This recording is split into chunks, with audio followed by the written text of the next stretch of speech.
I'm back, I'm biased, I'm bothered, and I am always unfiltered. If you are easily offended, this is not the place for you. But you still haven't managed to worthy up? Not to worry, let's get into this mess. It's Christmas time, and Jen and I are going out for brunch. And the nice girl era. Like, it's not benefiting you. It's only benefiting him. You do not control me. You do not control me. Less smile. Oh, you don't control me. Ooh, I like that. Get your together. Get your together. Good. Okay, I like that one. Yes. Comb your hair. Comb your hair, Kody. We're back with Sisterwives. Now, for some reason that I do not know, Mary and Jen are in a place called Didi's and they're having Christmas brunch. I thought, why? We haven't even had Halloween yet or Thanksgiving. I like to see all of the holidays, right? Now, do you remember the Halloween where Kody and Robin dressed up and she was supposed to be Cleopatra, but she looked more like Pete Burns? That's one of my favourite episodes. I don't want to miss out on any of that. So I don't know what they're doing with the time schedule, but I do like to see everything.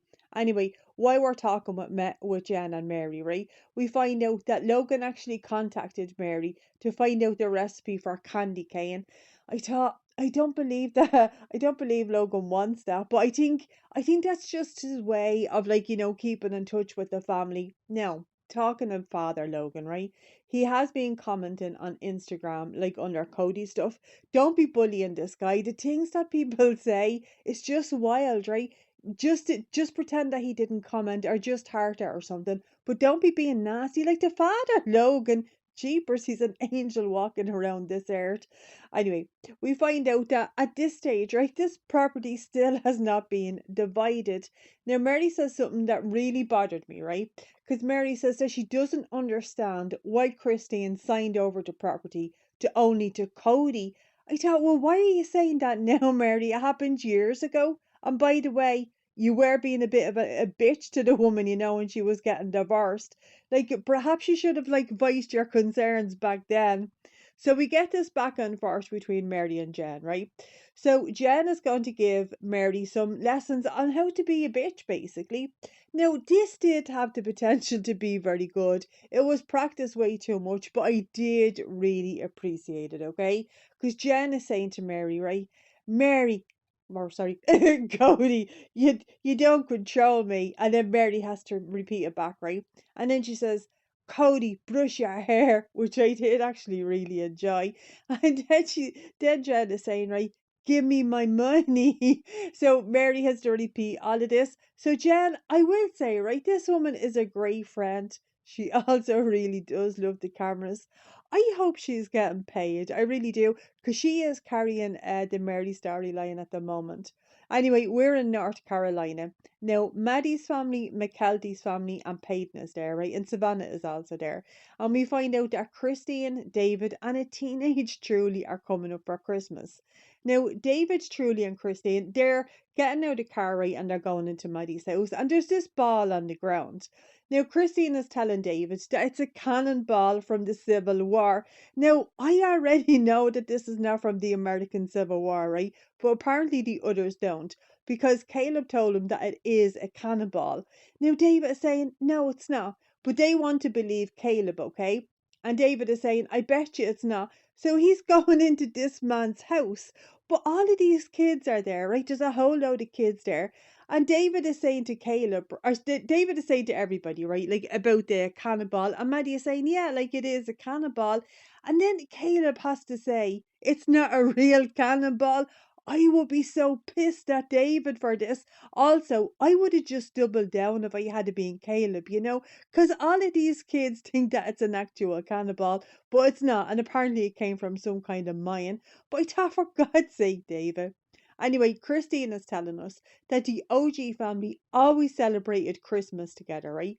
And Janelle, she wants to keep up some of the traditions that they do. Oh, and then I see something, right? And it's McKelty's son. I thought, why are we doing this to this poor child's hair? He has no choice in this. This was not consensual. For God's sake, McKelty. Anyway, David is going on to Janelle again, right? About getting onto farmers dating, like the farmers only thing. But he does get a little dig in, right? Because he said that she could find a man with a six pack. Now, Janelle is not interested. but she keeps saying that she's not interested. So stop asking the woman, you know. Now Janelle does say, right, that the relationship with Kody, it was very hard. And Christine is telling her, yeah, we kind of got fucked over there for years, Janelle, because you know there's other normal people out there. And Christine tells us that Kody has like dietary restrictions and like the grooming of his hair, it was just really difficult. Now, I want you to remember, right? Back in the day, these people had no money. They survived on hot dogs. I'm not saying there's anything wrong with that, by the way, right? But it's what the family could afford. So obviously he was eating the same kind of thing. I don't believe he has dietary restrictions. I really don't. Anyway, Christine says something that I found interesting because she says that Caleb and Mitch are very easy to be around. I thought, okay, okay. But she didn't say that about Tony. I thought, for God's sake, Christine, is she really pissed at these two? You know, like for moving over to Janelle's.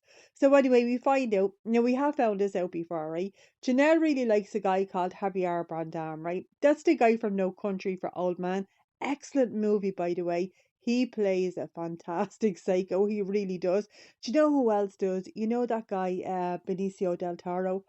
Oh my God. I think Janelle got on board with him as well. Now, she's also into some guy called Sam Elliott, who I don't know. I never heard of this guy. I did look him up. Like, I don't even recognize him, though. I've no idea who the hell he is.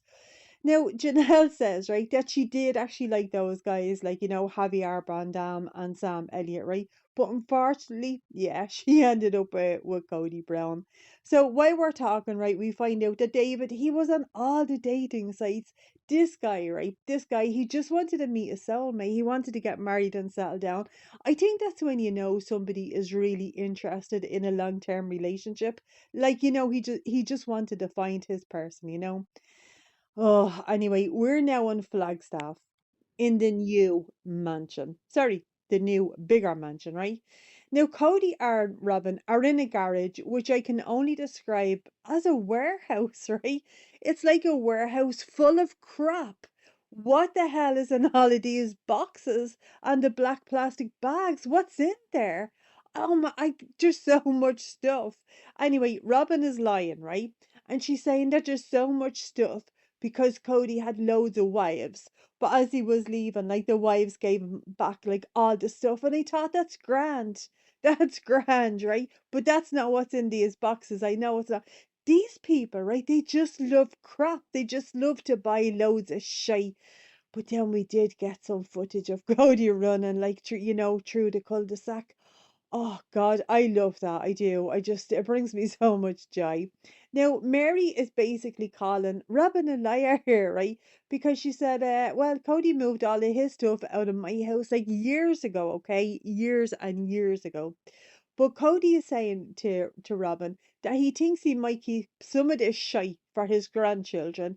And as he is saying that, we get Aurora walking into this huge warehouse and she's telling Cody and Robin about Brody.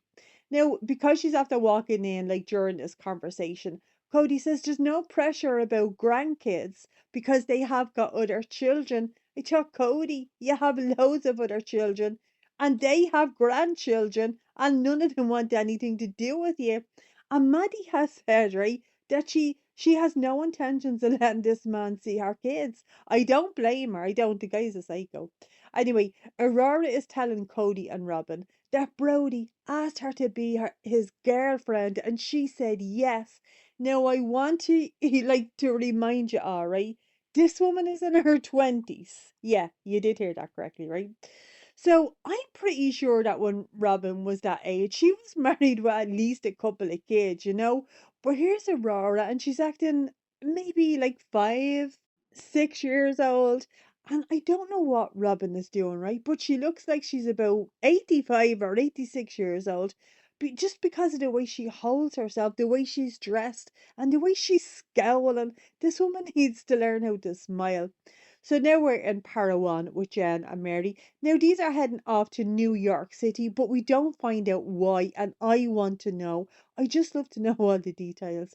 Now Mary is going to change the settings on her dating app just in case there's anybody out there in New York. I thought, Mary, Mary, Mary, Last week she told us that she could not spend more than 5 minutes on a dating app, and here she is changing it to hopefully find somebody in New York. Oh, anyway, then Mary says something, right? Because she says she is discovering something that she didn't know she was hiding about herself. I thought, Mary, it's the fact that you're gay, and it's grand. Nobody gives a shite, right? I guarantee it, nobody gives a shite. Anyway, we're in North Carolina. Now everybody is decorating the tree that's outside. You know the tree that we put the lights on last week? Everybody is decorating that, right? Anyway, Janelle says that because there has been so much change in their life, that she really wants to keep up some of these traditions. And I thought, great, because the tree almost gets knocked down. I thought that's very Brown family, very Brown family. But we are hearing from Christine. And she says that was when they were in Flagstaff during COVID. That's when her and Janelle really did become best friends, right? Because to them, the family was more important than Cody's rules. Now, I know that these two are best friends. I know, and I know people are saying, right, that Christine and David are getting on Janelle's nerves. They probably are a bit, but these two are grand, right? Now Christine told David about Janelle on their second date, right? And she said, "Look, this woman is part of my life. It's gonna be like that forever, basically, which I still believe to be true. Like they're not partners. They are just friends. Everybody has ups and downs. So we find out that Aurora is in fact a 22-year-old woman. Now she has dated, right? But apparently Brody is her first serious relationship. Now, for some reason, Aurora wants to know what these two losers think about Brody, right? Now, Cody says that he has met the guy and he likes the guy, and he wants to know if Brody looks at Aurora the way he looks at Robin. I thought this feels very incestuous to me and highly inappropriate, by the way. Imagine your father saying to you, right?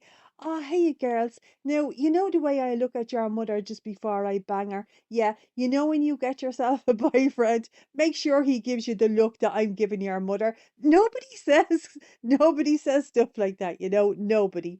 But according to Aurora, right, this guy looks at her like, and he wants to bang her and basically marry her. Like, now she's calling it a look of adoration. I'm just calling it all very, very strange. But I was thinking, right? She's having this weird conversation on the telly, but she's gonna have to go back into college. Like, can you imagine them like just sitting in college and everybody knowing that you're after having this conversation? And then we get real Jim Bob Duggar, right? Because Aurora says, right, that her and Brody are praying about their relationship. I thought, what the hell are you talking about, you grown arse woman? Like, just go out with the guy if you like him and don't if you don't like him. Anyway, because now they're going to be boyfriend and girlfriend, Cody is giving this grown arse woman a hug, like to congratulate her. I tell you, she's not getting engaged. She's not expecting a baby. She's not married. None of those things. She's just like, she has a boyfriend. Oh my God. But then Cody says, right, that he didn't, like, Brody didn't ask Cody's permission first. I thought the fuck he didn't. Why the hell would he ask you? Anyway, so Robin is letting us know about her church. And according to them, right, in their polygamy church, the guy asks the father, like, about dating. I thought this is all crap. It is.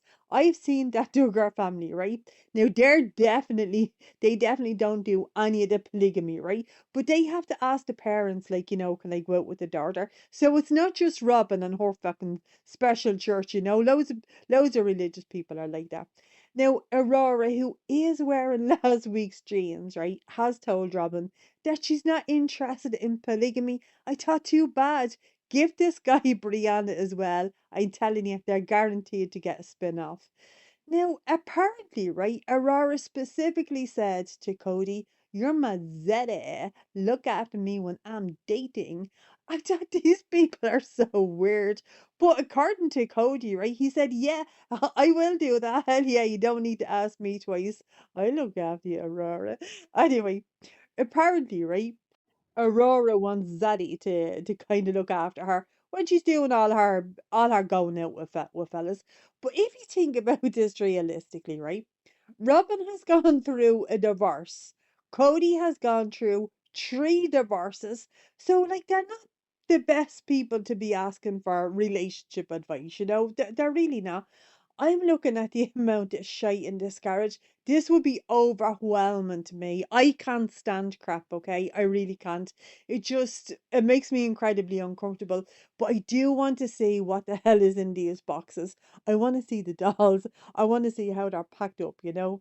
Anyway, we're in North Carolina. Now, the family they're making little Christmas biscuits with the small kids. I'm very distracted by this child's hair, I really am. But we're having a conversation about the kids like getting sick. And apparently, Maddie recommends using honey and onion. We thought, all right then. But Janelle is telling us that when their kids were small in the family, right? The family didn't have an awful lot of money. So they used to do a whole lot of home remedies. Now, according to Janelle, right? The only people that were able to get health insurance was Mary, Kody, and Leon because they were like the legal family. That makes no sense to me. No sense at all. Marry the person with the most amount of children. Like, and then they'll have the be able to go to the hospital, like if they need to. Because it turned out that Maddie did need to go to the hospital because she had to get her appendix out. But Janelle says that she had to pay that bill for years. Now I want you to bear in mind, right? Janelle said she had to pay that bill for years, right? Not the family, not Maddie's father, no, none of that, right? She had to pay it. I guarantee you, she's probably still fucking paying that bill. Anyway, so they're decorating the Christmas biscuits, right? Now, Maddie says that she has these tiny balls, right? They're little decorations. So Maddie is saying she has tiny balls, right? And McKelty is letting us know that she loves tiny balls. I thought that's great. And I guarantee you, Tony is very grateful for you letting the world know that he does, in fact, have tiny balls. Now, Janelle is loving making the biscuits with the kids, right? And thinks that they should make this a tradition. And the rest of the family are telling Janelle it is actually a tradition because we did it every Saturday after Christmas. I telling you, Janelle wasn't into any of this shy. She wasn't. She was probably in work. She's probably paying off the appendix bill, you know, because Maddie was sick. Anyway, so now we're reminded of Mary making the kids Christmas pajamas. Now, Robin tells me something. This bothered me, right? Because Robin tells us that she continued the tradition. She didn't, right? She's always getting our kids new shy. She gets them new pajamas all the time. And at Christmas, she just got them Christmas themed pajamas, right? That's not the tradition, Robin. The tradition is that Mary made them. Like she picked out the material. Yeah, it was hideous. I don't care about any of that, right? She made them, not just for her child, right? She made them for all the kids, everybody, all these kids like in the family got them. And then we had a little fashion show. That was their tradition. And I know because I seen it on the telly. That's why I love the Christmas episodes. Anyway, apparently, okay, it's unusual in polygamy families like for the dad to spend the whole day there. Like normally he would just go and like visit each family, right? But because they're Brown families, they wanted to be an actual family. They had Christmas together all the time, right? From the very beginning, they always had the holidays together and they always did Christmas together. And then of course Robin came in and ruined everything. Now I did cheer up an awful lot when I heard this, right? Because Caleb is talking to Evie, right? And he's asking Evie about the carrots and the biscuits, right? Now he says, who are they for? And the child, like she's only a small little child, right? And she says that they're for Santi and for Rudolph. Now I don't believe that the OG kids got Santi. I don't. Because I remember the kids packing up the car when they were going to the log cabin and they were putting their own presents into the cars. I nearly lost my mind when I seen that. So I was delighted to know that these new kids, like, you know, the grandchildren, they at least, you know, do have Santi. Anyway, so the first year after Christine left, right, her kids were asking, oh, you know, what about the candy canes? What about the pajamas that Mary used to make? And Christine is like, yeah, I'm not going to be making any of that. But you know what? She had other things on her mind. She did. She did. Anyway, the family, they want to get back to a tradition. I understand that. I feckin' love a tradition, you know? So we're back in the Flagstaff mansion with these lunatics. Now, Aurora is washing dishes that are already clean, that she's never stood in front of this sink, right? Because she's looking out the window waiting for Brody. So Kody says that he wants to be friends with Brody. I thought, I bet you do, Kody. I bet you do. So Robin and Kody are asking Aurora if she's nervous. She's not. And by the way, this guy has met this family before, right? It's not his first. It's his first time on the telly, right? But he has met them before. Now Kody says to Robin, right, that he gets nervous when he's coming back from a trip because he's all excited to see her. But she doesn't give a shite, right? This woman just doesn't give a shite. And she says to Kody, when we're talking about Aurora's romance, you start talking about our romance. I'm telling you, she fucking hates him. No, she does love his money, don't get me wrong. Anyway, this guy, Brody, is arriving. Now, Robin is telling us that it's a big deal because she's never have had any of the kids, of her kids, like bring their boyfriend over. I thought that's shy. That's absolute crap. I know because you have met this chap before, you know. Also, do you remember when she used to tell us that all the other kids were her kids and that Tony was like her son? Yeah, not anymore. She has a big old mansion now. You can all feck off. Anyway, we're in New York with Jen and Mary. Now they want to go ice skating, but they can't because of the weather. So they're in side this place, right? I love places like this, but well, I love places like this because I like ice skating and we have this big indoor rink. But this is not an indoor rink, right? It's just like a ball pit. Now, for some reason, these two grown women just get into this ball pit and start dancing. I thought, all right then, all right then. Anyway, we're hearing from Jen. Now, when she first met Mary, right? Mary had never been traveling like anywhere. So when Mary was dealing with a lot, we are talking about the catfish, right? Jen said, like, just go away for a while on your own. And Mary went to a place called Lake Havusi, I think, right? I don't know. I think that's what they said. But she only stayed for one night and then she came home. This sounds crap to me. Like, if you want to get away, right? You're only one person for one night, just book yourself into a fancy hotel. Anyway, Kody is telling us, right, that he doesn't even remember Mary going to this lake Havasu or Havasu, I'm not sure, right? But he does remember her going away and like he didn't know where she was. I thought, yeah, you didn't care either though, you know. He didn't give a shite. So Christian tells us that she started going on holidays with her kids by herself when they lived in Las Vegas. And Janelle says, Kody, yeah, he's such a boring fucker. He never wanted to go anywhere because he always likes to be at home with his home comforts. But then he needed more money, so he went on special forces. Anyway, according to Mary, Jen was her only support system in Las Vegas. Now, Christine is agreeing with that because, of course, Christine was done with Mary even prior to the catfish, right? I'm telling you, I'd have been done with Mary over that feckin' wet bar.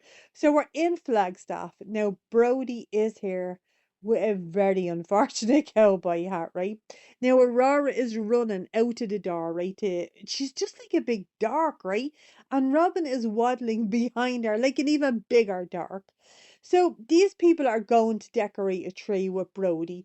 I would have said, I'm actually Jehovah Witness, or I'm Jewish, or I'm Muslim, or something. There's no way I would have participated in any of this. Now, Kody tells Brody that the kids are excited to see him. They're not. I guarantee you they're not, right? Solomon is just swinging around the pillar. Chap couldn't give a shite about meeting Brody. Now, Kody is telling us how much of a cowboy Brody is. Now, last week, I want you to remind you about Kody telling us that women see a cowboy and they just basically drop their knickers. I thought, Kody, you'd want to watch out because I can tell Robin seems to like this chap. Do you know, I'm telling you, Kody is so fucking threatened by this guy, right? Now, he reckons that a cowboy is kind of like a drummer in a band. I thought, no, it's not. It's not built like that. Anyway, these are upstairs in the mansion, right? Now they're pulling out a tree to decorate. This thing is tiny. It's probably about 4 foot, right? Probably about that. Oh, and then Kody, for some reason, I noticed this before, right? He's now calling Robin Mummy. But you know what? I told you he loved himself a mummy. Now, Robin is incredibly out of breath just from carrying this tiny little tree. I tell you, what the hell is wrong with this woman? So when we see the tree, right, there's bags underneath the trees, and Kody thinks it's mistletoe. Now, Robin does not want it to be mistletoe, okay? She does not want to touch this man. And again, Kody is telling us that Robin is very shy. She's not. She's just not into you, Kody. And because Brody and Aurora have a matching Christmas tree, Kody wants a matching Christmas tree with Robin. I thought, Kody, she doesn't want you near her. She certainly doesn't want your tree like anywhere near her. Give her a break, you know. The woman can't take much more. She's fecking huffing and puffing, you know, just carrying a little Christmas tree. Now, last week, right, do you remember Kody says that he wanted Robin to smack him on the arse in a shopping centre? Yeah. Well, this week he's telling us, right, that he doesn't even want PDA. He just wants to touch her. These two are definitely not banging. They're not. Now, Kody is pretending to look for a pocket knife, like putting this Christmas tree together. And we find out that he doesn't have one, but Aurora does have one because Brody gave her a pocket knife. I thought, isn't it great to know, right, that she's just walking around her house like with a pocket knife in her pocket. Then we get into a conversation with two people who are talking about two completely different things, right? Because Kody is asking Brody, how is he gonna protect Aurora? And the guy says, well, I gave her a pocket knife, you know? And he says, nah, how are you gonna protect Aurora from yourself? Now, this chap, right, he has no idea what Kody is talking about.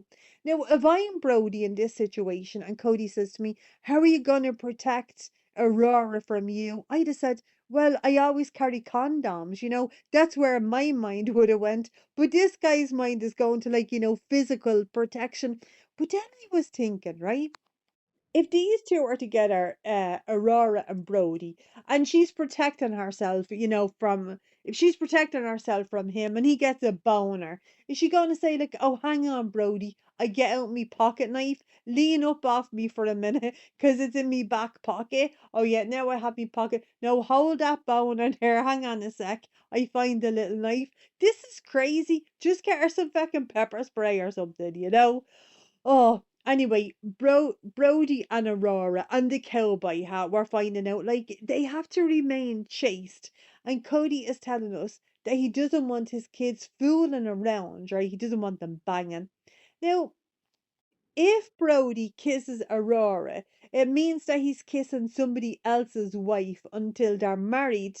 And this is basically why they should remain chaste. I thought, let me tell you something, Kody Brown. Let me feckin' tell you something. I am never one to pick up for Aurora. Actually, or Brianna, I will be honest with you.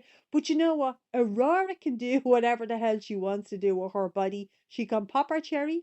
She can kiss whoever the hell she wants, and she can do it whenever she wants. She is actually a grown woman. The same applies to Brody, by the way. He can do all the things he wants to do, and I suggest you try it before you buy it. You know, like Kody did. Anyway, Kody is telling this guy, right? If you love my daughter, you'll keep your hands off her until you're married, because that's what I did with her mother. I thought, well, that's crap number one. But if that was true, right, he must have really idolized Christine because he didn't touch her. Basically, even after they were married, like he didn't want to touch the woman if she hadn't got her long johns on, you know. But he does let us know, this is disgusting. He does let us know, right, that when he was going out with Robin, like he would get all horny, but he wouldn't touch her. But it was alright because he had an outlet with the other wives. So basically, right, he had a human pincushion to be banging when he was thinking about Robin. I thought, you know what, Cody Brown? I dislike him. I hate him. I to be honest with you, I hate him. But could you imagine hearing your father talking about your mother like that? Oh my God, he really is a piece of shit. He really, really is. Anyway, and Cody is saying like that he wants to be more discerning with his kids. because basically he didn't give a shite like about the OG kids, because Kody is letting us know, right, that he didn't really vet the OG kids like their partners. Now, I want you to remind you of something, right? McKelty and Maddie, they were doing all the things before they got married. I'm not sure about Aspen, she's very quiet, right? But McKelty and Maddie have openly said it. And the three of them girls, right, they have great marriages, regardless of what you think of their husbands, right? Their husbands are fantastic partners and fathers. So I don't know where Kody is going with that. Like, whether he vetted them or not, they are actually great partners. But according to Kody, right, because of the way he grew up, he married way too quickly, and then he found out that he didn't really like his wives, 35 years later. I thought, but Kody, that's exactly what will happen. Like, you have to get to know a person. Like, you have to fuck before you get married, you know? You may not even be compatible with the person. Oh, anyway, Robin is now inviting this guy Brody to Christmas, and he says yes. I'm telling you, this is where I would have pulled out me Jehovah Witness or whatever. I would have been picking something, a person who doesn't celebrate Christmas, right? Because now things are about to get very weird, right? Because Brody is saying, yeah, Christmas is a special day, and he wants to spend it with his special girl. So of course Cody says to Robin, Mammy, do you want to spend Christmas with a special guy? Because I think you're a special girl. And then Solomon just pulls Cody out of the way and says, I'm that guy now. I thought, Solomon, pack your bags, dude. You're going to be kicked out very soon. But you know what, right? This is so weird. This guy is 14, right? Now he's a kid, right? But he is 14. Like, he's gonna have to go to school, and all of his school friends are gonna know that he has said and done this. Like, why are they allowing these kids to do this shite on the telly? I've no idea. I thought, oh, they're so weird. They are so fucking weird. Anyway, Robin is letting us know, right, that Cody is a romantic person, and he gets really turned on, basically thinking about other people and watching other people. Now she appreciates that, but she's just not really into it. So Cody reckons that Aurora is dating basically to get married, right? And you should find the deal breakers before you get married. I thought, Cody, listen to yourself. Sex can be a big deal breaker. It was for Christine. This man has learned absolutely and utterly nothing. He's learned nothing. Anyway, now these are all going to go and have eggnog, which I am never drinking, by the way. So now we're back in North Carolina with the normal people. Now, Christine wants to get everybody to sing a Christmas carol, and of course, Janelle will not participate. Neither would I, to be honest with you. Even at midnight mass, when people are singing, right? I don't ever want to get involved in any of that. I don't. It's just, it's not for me. Like, I don't even like them to do it beside me, if I'm perfectly honest with you. Just move over there a little bit, and sing over there. And cheer you on, Anyway, now we're seeing all of the adults dressed up for Christmas, like doing the Christmas caroling. But of course, Janelle won't, right? Now, she has like her Christmas carol just written out for her. I love that. It's very, very Janelle. Now, I think Christine was throwing cake mixture here instead of snow. I could be wrong, but I think that's what she was doing. Now, after all of that happiness, right? Christine tells us that Cody is in fact a loser who does not get on with like any of his kids. Basically, he only gets on with Robin's kid. And then we get a clip of next week, and Cody is FaceTiming the three wives, and apparently this guy is just very confused because they're not even being cordial to him. I wonder why, Cody. I wonder why. Anyway, that is our recap. I hope you guys enjoyed. And if you did, go ahead and hit subscribe, and I'll catch you in the next one. Have a great day.